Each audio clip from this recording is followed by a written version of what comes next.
Hey everyone, welcome back to Pulling Threads. I'm your host, Leslie Matthews. Today we're exploring a topic that touches almost every ambitious woman that I know: the feeling of exhaustion, overwhelm, and sleeplessness that no amount of coffee or vacation days seem to fix.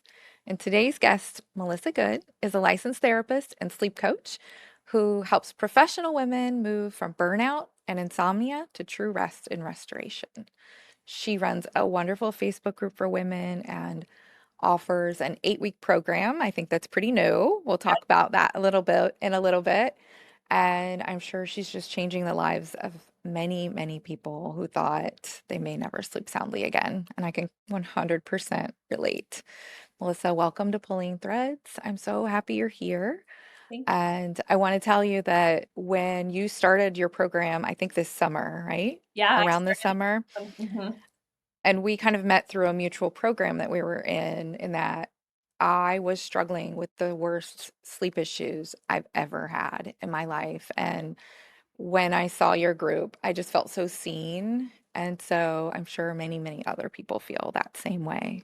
So Yeah, I certainly. very excited to talk. Yeah, I was gonna say I'm glad. I'm glad that the group spoke to you, and that's my hope for it. So Yay. Yay. Well, I always start off by just kind of hearing people's story, like how they got here. So how did you or why did you become a therapist? And then how did you find this niche of helping women recover from exhaustion and sleeplessness? yeah, well, I think big picture, like my sleep program is literally the program that I wanted when I was struggling with sleep and wasn't out there, couldn't find it, got help that didn't really help. But as far as like my career, so my undergrad is in science and business. My first job right out of undergrad, I was a correctional officer. So I did that for about 3 years. While I was a correctional officer, I started working towards my master's in counseling. And so I ended up like always working full time. I actually got a job as a counselor. I started working in drug and alcohol counseling, which you don't actually need to be licensed when you start working in that Hmm. field.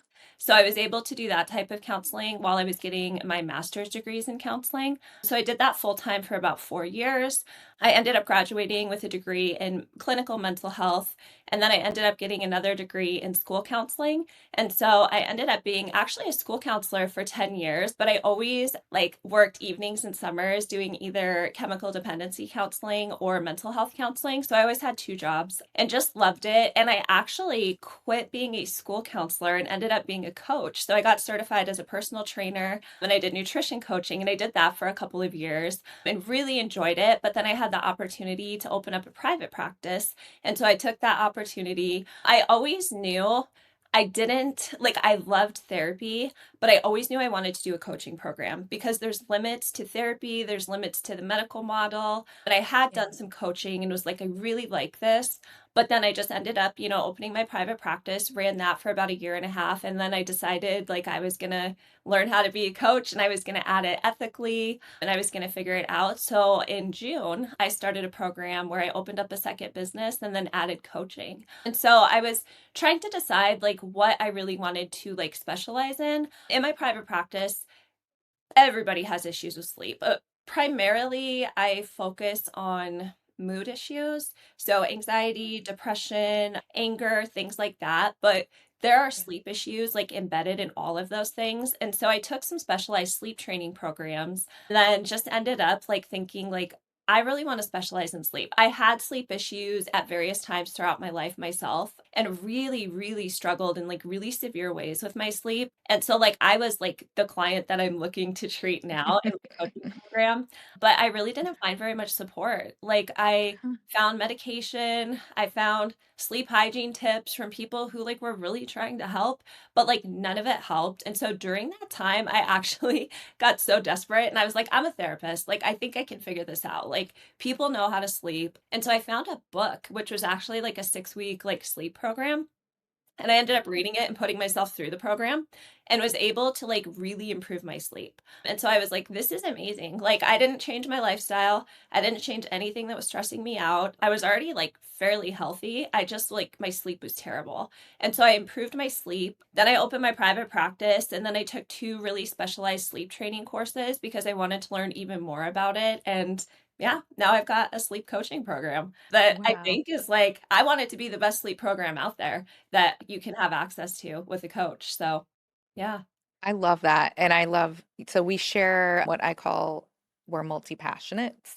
So Mhm. you definitely are like me, like you're on a journey to figure out what it is you're supposed to be doing or you're, made here, sent here to do. Yeah. And all of these steps just built up to this moment of finding something that you are truly, truly passionate about. I love that. Yeah, And absolutely. you're right. Everyone at some point in their life has had trouble sleeping. Mm. And I believe it's sleep is the best medicine. So if you're sick, if you're stressed, like you need to sleep. And in those times, it's the hardest to Yeah. sleep. So Yeah, for sure. yeah, yeah, this is a much, much, much needed program for sure. Mhm. You talk a lot about ambitious and high performing women Mhm. who feel constantly tired. Yep. Why do you think this has become such a widespread issue for women? Oh, I think it's, like, multifactorial. I think it's a lot of things, especially with ambitious women, which I think most women I know are. And Mhm. it doesn't mean, like, career ambitions. It can be just, like, life ambitions, having kids, being Absolutely. busy, having careers as part of it, just, like, being, like, so busy. I think American culture is, like, very, like, busy, and it's almost, like, worn as, like, a sign of honor, like, "I'm so busy," like, my health isn't good, my sleep isn't good, I just have so much going on. I just hear that from people over and over and over, and I think that's definitely part of the problem. I think people have a lot on their plate. I do live trainings in my free group every week that, like, my group votes on, and I did one about a Mhm. month ago on capacity, and I think, like, we have a certain capacity in our life, and I do think a lot of people are right there or, like, above their capacity, and when that happens, like, your sleep is not very good. Your health is not Yeah, very good. You're skipping meals. You're running on coffee and supplements and just different things to almost push yourself above that level where like you really should be like maybe a little bit below it with your self-care. But I think people are just there all the time. Yeah, and women especially. And I think women are givers. I think we're caretakers. I think we can hold a lot and we end up doing that. And yeah, our sleep and our health is really impacted sometimes. absolutely. Absolutely. I talk a lot with my clients about window of tolerance and my children, even. Mm. And nothing pushes you out of your window of tolerance faster than being sleep deprived. Mhm. And yet, we oftentimes it's kind of cyclical. Like you're so tired and exhausted, takes you longer to do everything. Mhm. And that leads me, I guess, to my next question. What do you think some of the biggest myths are that you see women or people in general believe about rest and productivity? Mhm. Yeah, that's a good question. I do see a lot of feelings of what I would describe as maybe like helplessness about their sleep. Like, this is just the way it is. This Yes. is the way my friends are. This is the way my mom was. This is the way all my coworkers are.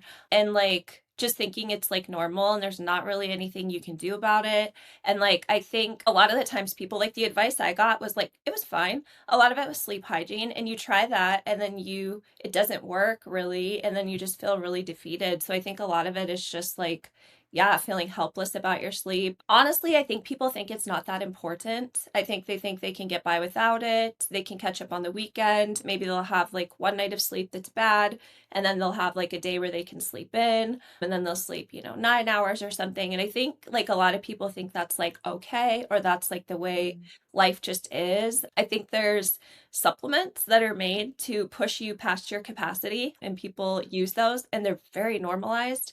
Yeah, I just think there's things like alcohol. Like alcohol helps me sleep, it helps me wind down when really it's a toxin that is your sleep, and there's like no research that shows that it's helpful whatsoever. However, it is a sedative, so it does make you feel tired. So like people Right. just don't know. And I think like even knowing like the science, like you talked about window of tolerance, I talk about that all the time. We talk about the triune brain, the window of tolerance, dysregulation. Those are very therapeutic words, but it's basically like how to keep yourself calm and regulated so that like you're feeling good. Because a lot of the times, like anxiety, being busy, busy, busy, busy, busy, and then laying down. And like the first time you like have a minute to yourself is when you're in bed trying to fall asleep. And then your mind just like goes and goes and goes. And then it's 4 hours later and you haven't slept and you're like wanting to throw yourself out a window, you know what I mean? 'Cause you're so frustrated, Yeah.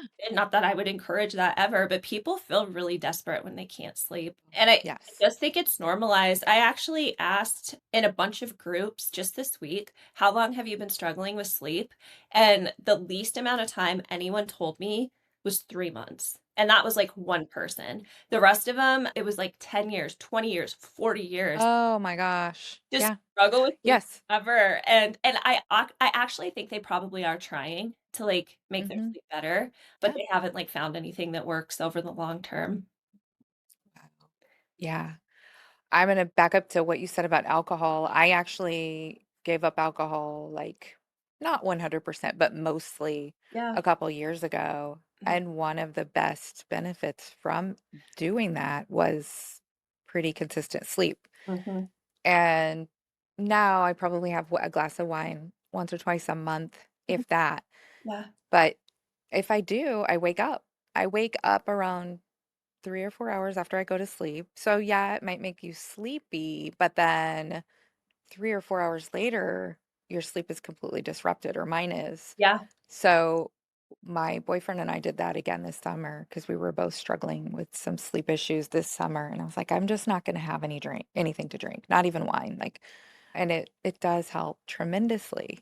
It But does. you're right, people think, "Oh, it's gonna just take the edge off and help me relax and go to sleep." It's like, Yeah. that's probably not what's happening. Yeah, and it's so tricky because, like, it actually does take the edge off in a certain Mhm. capacity because, like, it is a Yeah. sedative, it's a central nervous system depressant, so, yeah, it does make you feel that calm feeling, and if that's the only tool you have, what are you gonna use? Alcohol, every time, but, yeah, it's definitely not good for you. No. Yeah, No, not at all. yeah. So emotionally, like, how do patterns like these are all my patterns, so I'm asking perfectionism, which Mhm. I'm really struggling with right now because I've made this new office Oh, yeah. and now I want it all to be perfect. I want everything to be done, Yeah, right? That's kind of on a small scale, but it's happening. I'm like, I need to calm down. I have places for people to sit in this yeah, therapy office. yeah, It doesn't need to be fully decorated and everything doesn't have to be in place. right. People pleasing, another thing I think many of us struggle with. Yeah. And then just chronic stress. Like, how did those things, perfectionism, people pleasing, and chronic stress, show up in our sleep? Yeah, I think they're all kind of probably interrelated in some ways, but can be kind of separated out. So, perfectionism is a big one that shows up in women, especially high achieving women. It just does, I think, just like going through the schooling system and being a woman, just kind of like perfectionism and people pleasing. I just see it in so many women. It can contribute to a lot of anxiety. People pleasing People pleasing is a tough one because, like, it looks, like, so sweet, and it looks so nice, and, like, when you're a people pleaser, people are like, "Oh my gosh, Melissa's just so sweet and nice," but really, a lot of women, I think what they're doing is they're, like, giving up their own needs and their own wants and their own desires to please other people. So, like, Absolutely. my life sucks, but my kids are happy, and my husband's happy, or my Mhm. sister's happy, and my boss is good, and my friends like me, but inside, I'm like, "Ugh," and, like, as a therapist, I see that all the time, like, people come in and they tell me that, like, "I don't even like doing this, but, like, I just put on a happy face and I get through it." That I just think is hard. So that's kinda where, yeah, maybe that people pleasing comes in, that perfectionism. What was the 3rd one you said? Just chronic Oh, stress. chronic stress. Yeah, just the chronic stress and overwhelm. So, yeah, like, really being at that capacity, having to Yep. deal with so many things. I mean, we know, like, as women, we carry a lot of the emotional labor in our families. Mhm. Unfortunately, that is changing a little bit, and I think it's more evenly dispersed in some relationships, but women carry a lot. And even when you think about anxiety, when you think about how your brain works, I talk a lot in my lives, and it's gonna be in my program too, about, like, overstimulation, arousal, things like that. So really Mhm. just being revved up. So when your brain is in that state, it's difficult to sleep. So if you are stressed out, if you are overgiving, if you are putting everybody else's needs above your own, why would you be able to lay down and sleep soundly? Right. Like, it Right. goes against It's impossible. or it goes against just, like, what's going on in your body. And so my program really like focuses on a lot of those things. When I was actually developing my program, I thought about doing a program about anxiety. But as I was doing my Mm. market research, I was like, anxiety is such this big thing. But like the one thing with anxiety is everyone's sleep is so messed up. So if we could focus on the sleep, tie in the anxiety, because I've gone through tons of trainings about anxiety. Like I treat it all the time in my Mm. practice. Like I know what works and what doesn't and what's getting people the best results. Pull that in and it can help improve sleep. So yeah, I Yeah. think all of those things really, really impact sleep. And I think about it Yeah. like you go through your day and then you lay down and then that starts spinning and like all of those things Yes. like come up.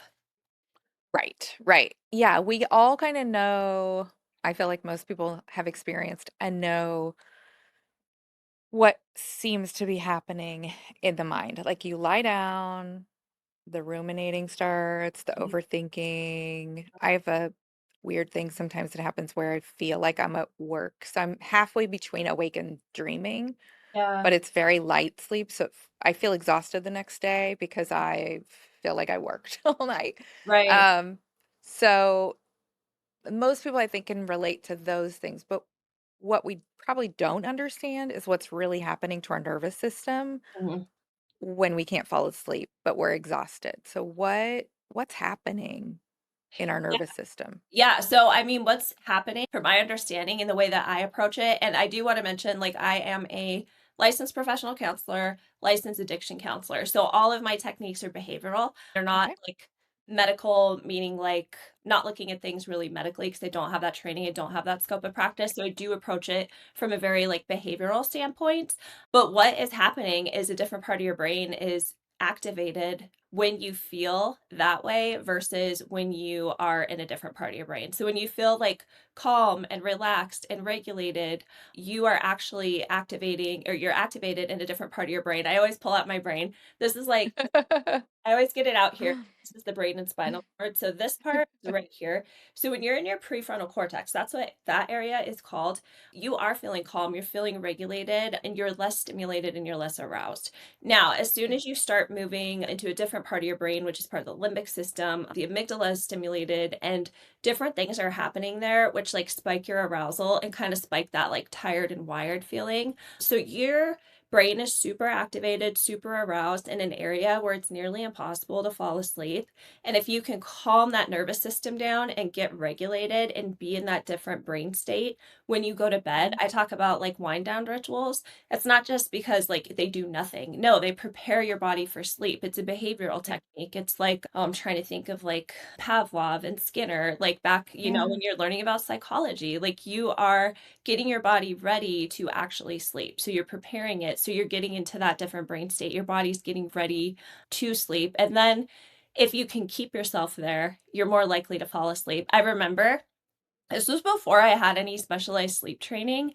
I remember Mhm. those nights when I would struggle to sleep, and I will stay up all night sometimes.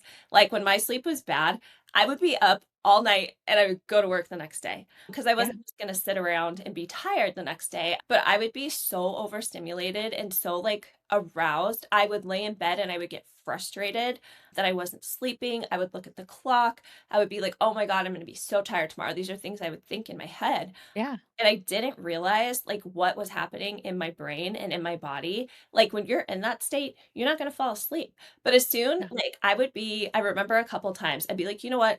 F it. I don't even care anymore. If I don't sleep, I don't sleep." And then I'd fall asleep. And then I'd be like, "Wake Right. up." And I was like, "What is Right. that?" And then I did the research and I took, like, the classes and things, and I was like, "Oh, okay." Like, I'm completely moving to a different part of my brain where I can actually relax my central nervous system, which again is brain and spinal cord. Yeah, and then I could sleep. Yeah. It's crazy. It's crazy. It's crazy, but yeah, I've been there too, where you're laying there and like, "Oh my god, I have such a big thing going on tomorrow and I'm gonna be tired for it. I can't be tired for it. I need to sleep. Just please Yeah. go to sleep." You're like begging yourself. Mhm. So, are there signs like before you go to bed at night and you think, "Okay, I hope I sleep tonight." Like, are there signs that your nervous system might be already stuck in overdrive before you even go to bed that you could Yeah. be watching for? Yeah. So this, I feel like is very Personal sometimes, meaning like there's similarities, but it's like it's really like you need to start paying attention and understanding how you respond to things and what like stresses you out and what your behavioral patterns are and knowing like what kind of behavioral patterns are going to correlate with a poor night of sleep and what aren't. I'll use myself for an example because I kind of described how sometimes I I used to be able to, like, stay up all night stressing and worrying and just thinking about sleep and ruminating and just being so stressed that I wasn't sleeping well, and honestly, this went on for months for me. Like, it was not just a couple of nights, it was months. It was horrible, and that was right before I decided to put myself through that sleep program with the book that I bought, but I know what that feels like. Like, I remember what that feels like, I know what that feels like in my body, I know how it changes my thoughts. I know how it changes the things that I'm thinking, the way that I'm thinking about things. I feel it in my stomach. I feel it in my chest. Like, I know what that feeling feels like. And I know the kind of things that will basically put me in that state. This is an example. It happened to me, I feel like 3 months ago. So I generally when I'm in my wind down period, I don't work. And one night, right before bed, like right before I was about to go to sleep, I felt good. I decided to check my work email. Stupid decision. You know what I Oh, mean? no. Like Right. a stupid decision for me, but I did it because I know sometimes in my work email, I'm going to get something that I really care about or that is irritating to me or something like that. Lo and behold, Mhm. in my inbox was something that was highly irritating to me. And I was like, Mm.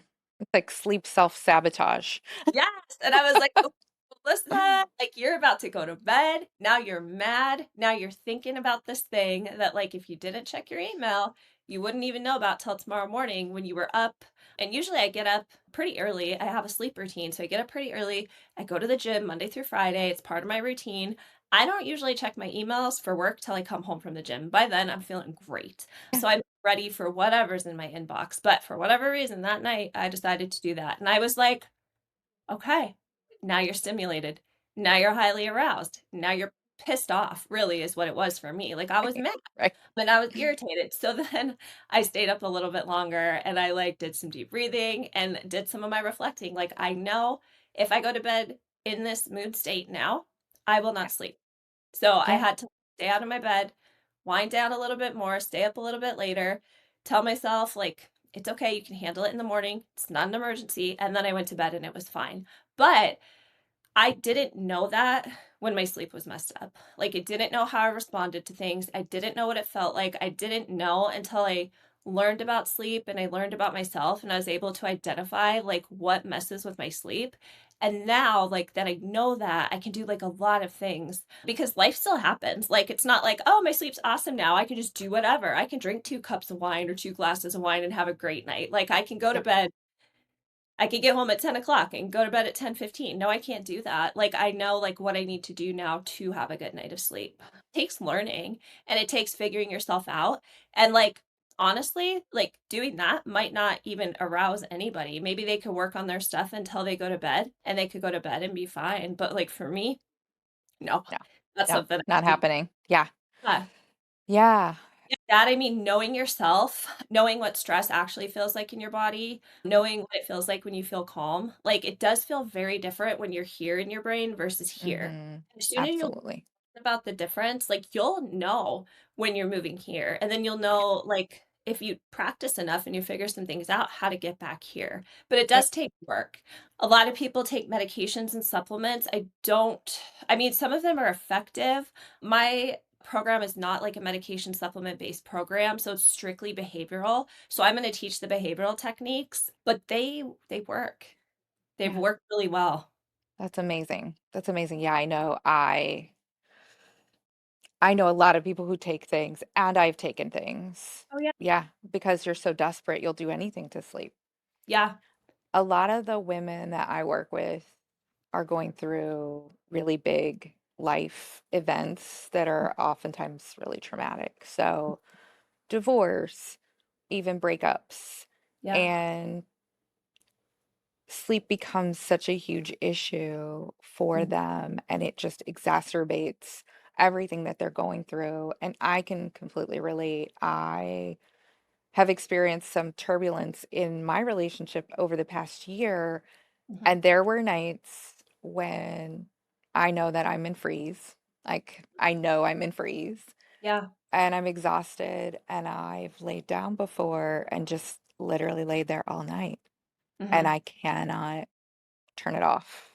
Yeah. Like the ruminating, the overthinking, the storytelling, and it just gets worse almost Mhm. to the point when you actually get out of bed the next morning, you're like, "Oh, the same thing just played was on replay Mhm. all night." Mhm. And that's that and now I realize that that thing is ridiculous, whatever it was. Right. So, I think when we feel like such a major part of our life, either we've lost it, if someone's going through divorce, Mhm. or we feel like it's being threatened, Mhm. um, it's so, so difficult. So, Mhm. in those situations where someone is in fight, flight, or freeze, and Mhm. their nervous system is definitely, I say, lit up, Yeah. are the strategies different for them than what they would be for someone else who's going through work related or being Right. overworked? Is it different? Yeah, and I'm a counselor, so I feel like I would just, like, ask the person, like, a million questions to really, like, get to, like, what the issues truly are, and then, like, use what I know to, like, meet that issue. However, I think the nervous system, it like that would be the same. Whether or Okay. not it's work stress, whether or not it's a divorce, whether or not it's your relative just died or got in a car accident, or some huge trauma happened, whether you were sexually assaulted, like whether it was Yeah. things like nervous system is a big thing. Safety is a huge thing too. Like I Yeah. always have to assess with people, like, are you actually safe? Mm, Because some people aren't safe, and, like, yeah. I don't wanna slow down their nervous system if they're not safe. Like, safety is, Right. like, the most importance. So, yeah, assessing safety and assessing, like, am I safe? Am I truly safe to sleep? Some people aren't. Like, if they're in a Right. domestic violence relationship and they're going through a divorce, like, they might not be safe. And so, Yeah. like, probably really wouldn't be working on them with sleep. And this might be more of a therapy thing, Right. coaching Yeah. thing, but, like, there might be some, like, really scary things happening in their life. So, that would be, like, a whole different strategy, making sure people are, like, safe and secure so that they can sleep through the night, and if they were sleeping through the night, it would be, like, a safe environment for them. But the nervous system strategies, a lot of those would be the same. I teach a lot of, like, different tools for nervous system stuff and anxiety. Not everything works for everybody. Like, Yeah. I've had clients who I like to talk about, like, worst case scenario. So they're very anxious about something, and it's generally a safe situation. So I'm like, "What's, like, the worst case scenario that could happen right now, and what would you do if that happened?" Some people, that is an incredibly effective way to, like, figure things out and to, like, get Yeah. a little bit of, like, safety and security and kinda calm down that nervous system response. For some people, they think about that and then they spiral for, like, a week, and, like, Yeah. that's a good strategy. It really, like, depends on the person, but a lot of the strategies are gonna be similar and the same, like, bringing down that arousal response, bringing Mm, stimulation. But a lot of sleep stuff too is like truly behavioral. Like if it is a true sleep issue, it's things like having a sleep routine, going to bed around the same time every day, waking up at the same time every day. That's a huge one. Like having that sleep structure, because there's like systems in your body that like promote sleep, that if you have a structure where you're sleeping 4 hours here, then you sleep until noon on Saturday, and you get up at 9 on Sunday, and then during the week you get up at 5, that's not good for your sleep. So that would be like another strategy that we would bring in too. okay. Good. Yeah. Good. Yeah. Consistency is almost always good for us in Yeah. almost It's like all the stuff everything. we do for like our little kids. We know that Yeah. consistency and routine is good, and then we're an adult and we just throw it out the window and think we're different, but like it's Yep. still good for us Right. to have that routine. Right. Right. Yeah. Well, I want to talk about midlife Yeah. and perimenopause, menopause time for women a little bit. It's definitely Yeah. something that's been on my mind and something that I'm going through. Mhm. And I think it seems like a conversation a lot of women are having. I Absolutely. personally am at the end of my 40s. This is my last, I have 6 months of my 40s left. Oh, wow. And so because of medical things I've had done before, I hadn't spent a lot of time thinking about menopause because, the traditional end point is, or the beginning, I guess, of menopause is not having a period. I haven't had that for a long time because of medical stuff that happened a long time ago. So this past year, as I was saying to you, I was struggling this summer. I was told that I was probably toward the end of perimenopause. And one of the symptoms that I was struggling with was waking up at 3 a.m., like every night. Mhm. The doctors that I saw were like, we probably need to start hormones. It's late. Like, we probably should have already started them. So I started home hormone replacement therapy. And initially, I bring this up because this could be something other people, I'm not an expert and I'm not a doctor, but this could be something other people have dealt with. They started me on progesterone, estrogen, and testosterone, all in what's called a troche, all to be taken right before bed. Okay. I was told that taking the progesterone would probably help me sleep. Mhm. Okay. So the initial dose was really low and things went well. The sleep issues didn't really resolve, but they didn't get worse. But Mhm. then at one point, it was time to double the dose. And for 2 straight months, I barely slept and it was miserable. Yeah. And when I went back to the doctor, I was told, oh, this sounds like a hormone related problem, but Mhm. keep taking them. And I was like, what? Okay. Oh. So at that point, I was taking probably 5 supplements known to help, GABA, all the Mhm. stuff to Yeah. try to promote sleep because I was like, I have to take the hormones, but I can't sleep. Yeah. Uh, so I actually figured out by ways I won't admit, but it involved the computer and doing my own research and essentially putting in everything I'm taking and saying, what's keeping me up? Yeah. I realized that yes, progesterone does help women sleep and should be taken at night before bed. But estrogen and testosterone they give you energy. Mm. And so taking all three simultaneously had me wide awake for two Dang. months. And it was so disruptive to so many parts of my life because I was miserable. Mhm. And trying to build a business and do all these things, I was exhausted. Yeah. So do you ever, I'm sure you do, tell your clients, like, talk to your doctor about what they're taking? Mhm.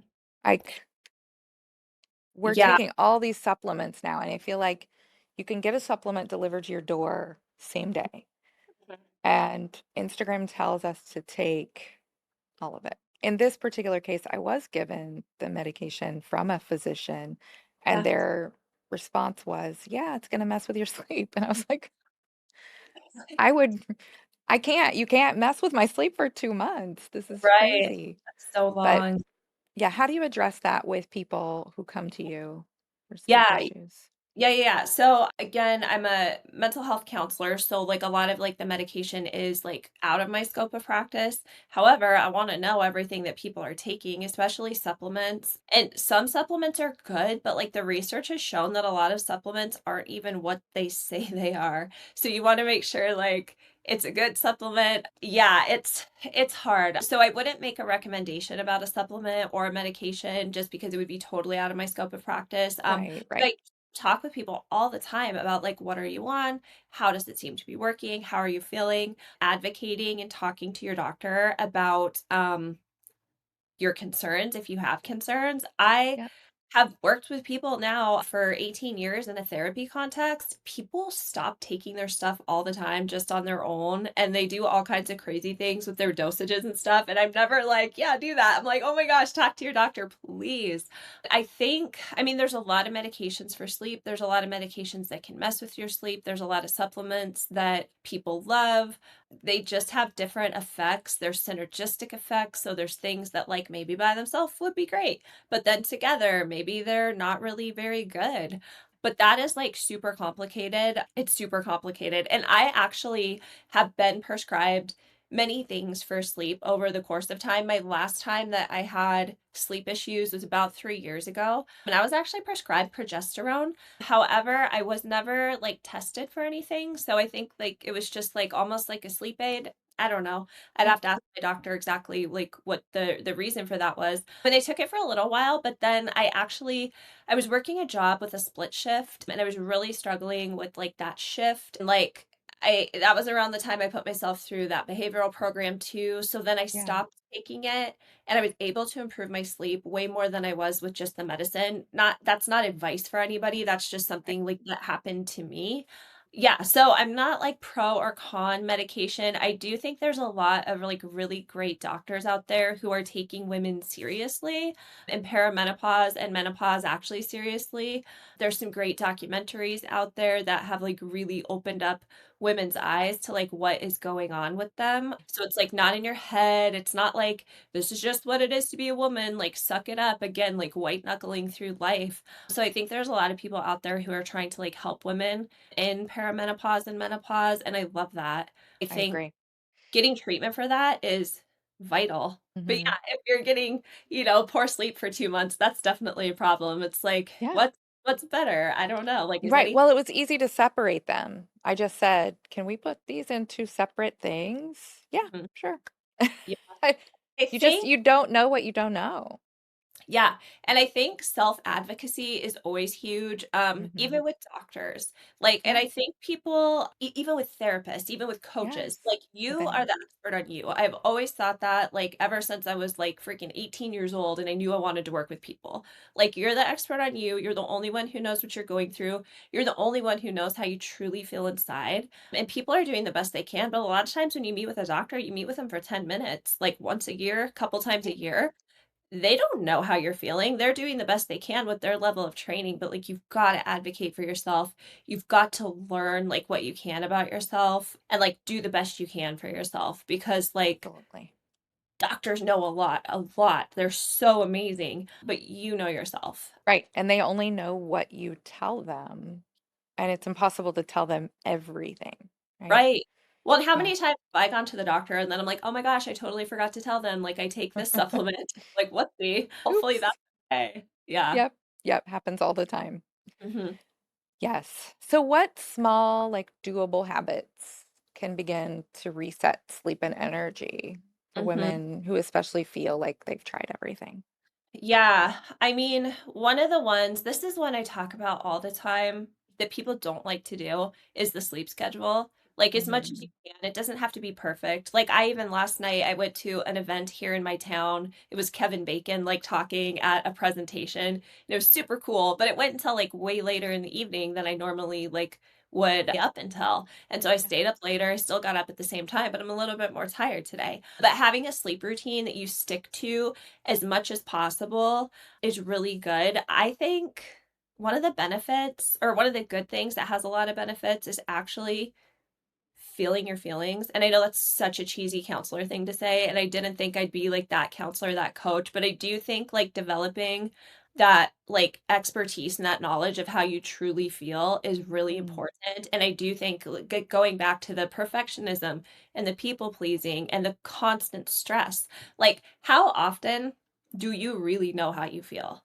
Like, or are you just running on stress and going to the next thing? And like your head is like in 10 places and you're not even in the present moment. My guess is like with most women, it's probably 90 to 95% of the time. Like I Yeah, don't think we're taking a couple deep breaths and like feeling how we're feeling. And that is like super valuable information. I think your body gives you a lot of signals if you know how to pay attention to them and you know what's going on. And you can take that information and make like good choices for yourself. absolutely. And just allowing yourself to feel instead of pushing it down. Mhm. Because if we push it down, it's not going anywhere. It's still there. So it comes out in like colds and issues, Yeah. like, Yeah. yeah, crying Yeah. in the car when you're like, "What's wrong with me?" And it's like, Right. yeah, there's Right. probably Nothing's wrong, but what something's wrong. Yeah. yeah, Well, that's yeah, because you didn't pay attention to what was actually we were actually feeling before. yeah, yeah, and I'll meet all Yeah. things with people in, like, coaching and therapy where they'll come in after an accident or something or some, like, not so good thing that happened, and I'll be like, tell me the story of what was going on, how did that happen? What was going on before that?" And a lot of the times, they're in a state of, like, really high arousal and really high stimulation, and they're just, like, getting through it, and then all of a sudden, they're not paying attention to the car in front of them and they're in an accident and Right. yeah, Right. yeah. And sometimes that Yeah. has to do with sleep, sometimes that has to do with stress and just kinda just, like, going through the motions of life instead of being, like, totally present. Yeah. Yeah. Yeah. Being mindful and present is huge, but Yeah. we all forget. We Mhm. all forget. I Yeah. meditate every day, usually Yeah. twice a day, and I still catch myself sometimes and I'm like, "Oh, where was I? Yeah. I wasn't I here." Yeah. same. Yeah. All the time, Yeah. yeah. But I would say, like, those kind of things, like, really paying attention to yourself. Sleep routine, so important.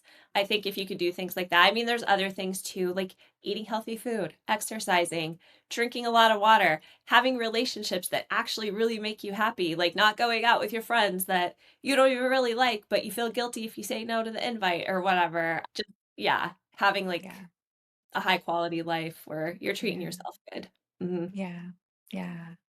So you started a Facebook group I did. and it's to share this kind of information that you're sharing with me today. Yep. What other things can members expect who join your group?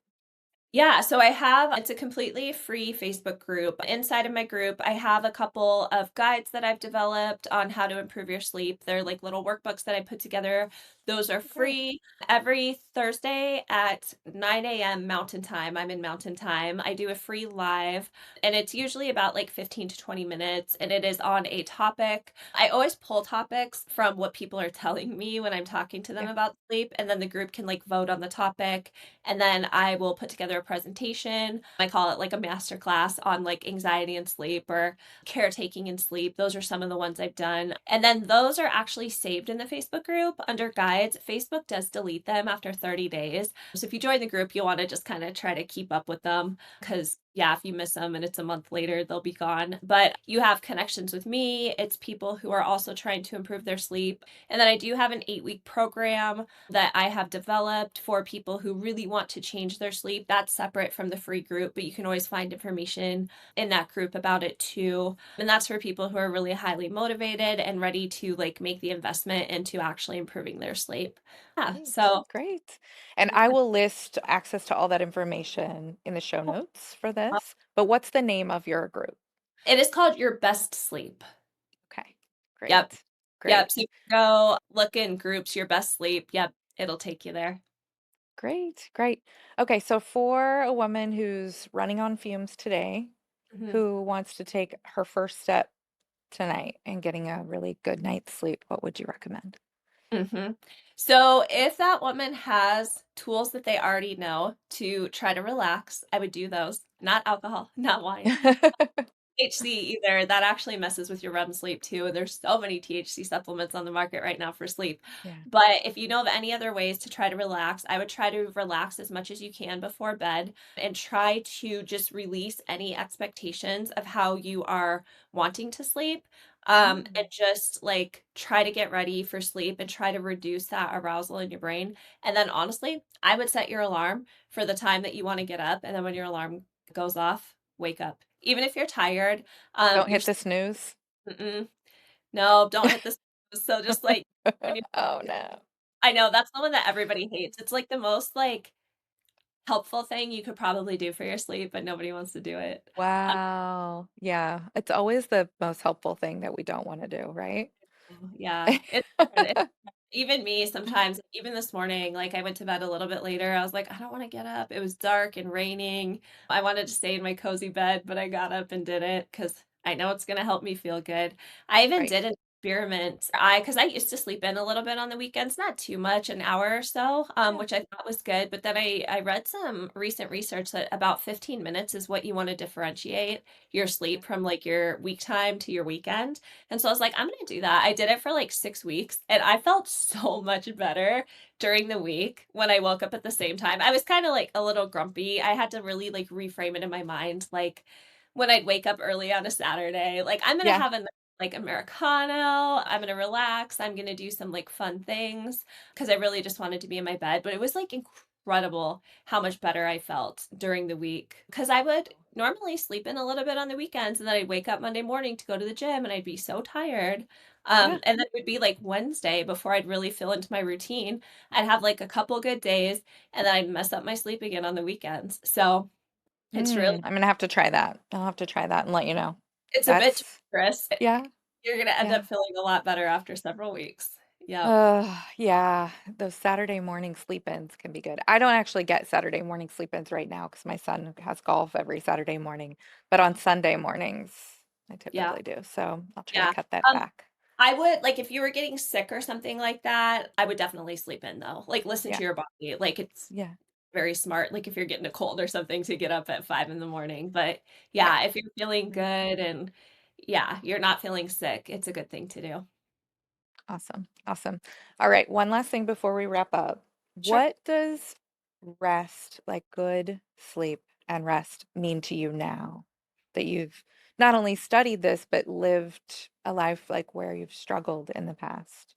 Yeah, I don't know. It's like so awesome that I've been able to improve my sleep so much. And like I really feel like why the heck wouldn't everybody do this? Like it's so impactful and like you don't even need to be on medicine. Like there's so many like behavioral things you could do. I just feel like it's so good. And I'm 42, so, like, I don't want to have poor sleep and have, like, memory issues or cognitive issues as I age. Like, I wanna have good Yeah, sleep, I wanna feel good, I wanna have energy, I still wanna be able to go to the gym, like, I wanna be healthy, and I do think that sleep really is the foundation of all of that, and, like, that's what I want for myself, so I'm like, I'm gonna do it. Like, it's just so important, and I'm gonna try to help everybody else do it if they want to. If you don't want to, my program's not for you. But if you do want to, like, it's a really good yeah, program.